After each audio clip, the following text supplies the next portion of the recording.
Bueno, aquí estamos con Micaela. Hola, Mica. Hola, ¿Cómo Marce, te va? ¿cómo andas? Bueno, ahora sí empezamos con los micros que nos ibas a contar un poco de todo lo relacionado con la audición. ¿No es Exacto. así?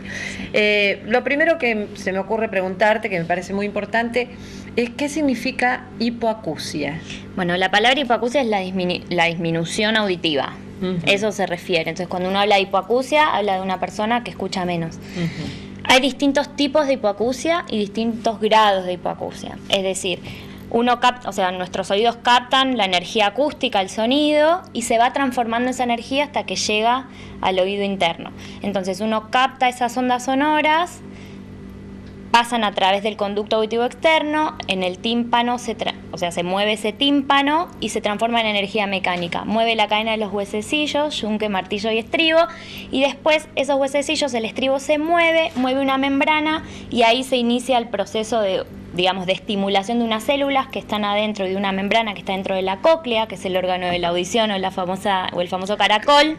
Exactamente. Sí, y ahí se liberan unos estímulos bioeléctricos y se estimula el nervio y del nervio al cerebro para decodificar la señal. ¿Qué de cosas suceden para que nosotros podamos oír? Sí, y es todo en milésimas de segundos y todo es muy microscópico. La verdad que es maravilloso cuando se habla en detalle. ¿Cuáles son los síntomas que, voy a decirlo, nosotros vemos que tenemos una pérdida de audición? Sí, en realidad, bueno, lo que te contaba anteriormente, cómo funciona la audición, es para poder entender, según la parte que se afecte del oído, va a ser el tipo de pérdida auditiva que se tenga. Por ejemplo, si transcurre desde el oído externo, desde que entra hasta el tímpano o el oído medio, por ejemplo, un niño con otitis, moco, un tapón de cera, una infección, esos son un tipo de hipoacusias conductivas que muchas veces a través de siempre en el oído externo o medio. Ah, perfecto. Hasta los huesecillos. Sí. Son hipoacusias en general reversibles, o sea, con medicación, o te sacan o el antibiótico, o te sacan el tapón, o lo que fuese, y en realidad uno después... ¿Puedo preguntarte algo muy importante? Sí. Ese tapón que tenemos, te lo pregunto porque hay muchos que lo hacen, entre ellos mi hermano. Ese tapón, ¿tenemos que agarrar con un hisopo, o si no con una cosita y tratar de sacarlo, o vamos al...? El hisopo en general está totalmente contraindicado. ¿Escuchaste?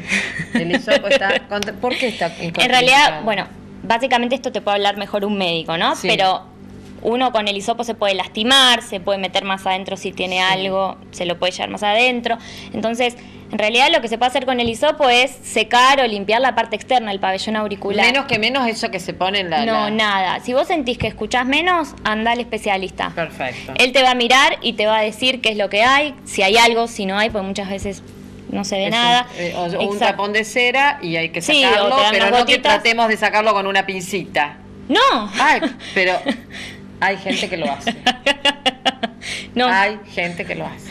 No, eso seguro que no. Lo importante es siempre ir al especialista. En este caso, un otorrinolaringólogo. Perfecto. O algún médico en la guardia que te vea y te derive, pero nosotros no. Bien, seguíamos. Vos me decías eso del oído externo. Bueno, entonces hay hipoacusias conductivas, Sí. que en general, no siempre, pero en general la mayoría son reversibles, Perfecto. excepto que duren en el tiempo y por ahí se van como Sí. empeorando, por así decirlo, pero en general son reversibles. Y después tenemos las neurosensoriales, en donde ya el componente que se afecta es la cóclea, las células que se van perdiendo a nivel del oído interno y no son reversibles, como las presbiacusias. ¿Viste que cuando somos grandes vamos perdiendo un poco la vista? Como la presbicia. Exactamente. Bueno, entonces también sucede con la audición. Con el tiempo, la mayoría de la población en general va disminuyendo a partir de los 40, los 50 años. También depende mucho de cada paciente en particular y también el medio de trabajo, por ejemplo, si es una persona que trabajó en fábrica expuesta a ruido o no. O sea, hay un montón de variables, En otro ¿no? micro vamos a hablar sobre las personas mayores y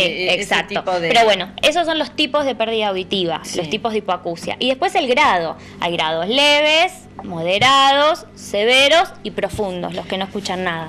Exactamente. Decime, ¿cómo los papás tienen, cuando nace un bebé, qué tenemos que tener en cuenta nosotros, ya el bebé en casa, para saber si tiene algún problema auditivo? Sí, es muy buena la pregunta porque en 2001 se aprobó una ley que indica que todos los niños recién nacidos deberían recibir o deberían realizarse las otoemisiones acústicas. Es parte del screening. ¿La qué? Las otoemisiones acústicas. Es un estudio que no es invasivo, es muy rápido y es un screening. O sea, lo que intenta es detectar a aquellos pacientes que pueden tener riesgos auditivos o que pueden tener una disminución o una hipoacusia. Es un estudio que se hace, teóricamente se tendría que hacer antes de darse el alta.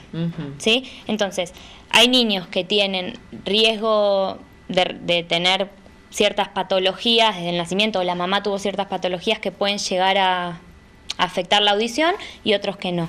Se divide así en esos dos grandes grupos. Entonces, los niños que tienen algún tipo de riesgo se va a hacer un seguimiento a lo largo del tiempo, y los niños que no, se va a hacer el estudio y se va a determinar si es para seguimiento en un futuro, porque por ahí tiene moco, tiene meconio o algo en el oído que hace que en ese momento no le den bien los resultados, pero después se repite y le puede dar bien. Es decir, que los padres tienen que estar muy atentos ante eso. En general, sí, decime. Sí, no, en general eso se hace cuando nacen.